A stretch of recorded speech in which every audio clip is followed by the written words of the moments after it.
So, wrapping an XLR cable is nothing like an extension cord. You don't want to wrap it over your shoulder and under your arm method or anything like that. You want to start at one end and lengthen it out the whole way, and hopefully it'll end up looking like this at the end.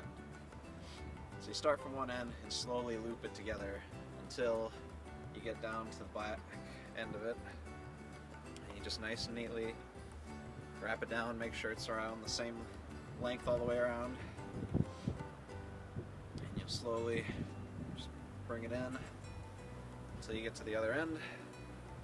There you go. You should have hopefully a tie at the end of it. You got a nice, neat loop.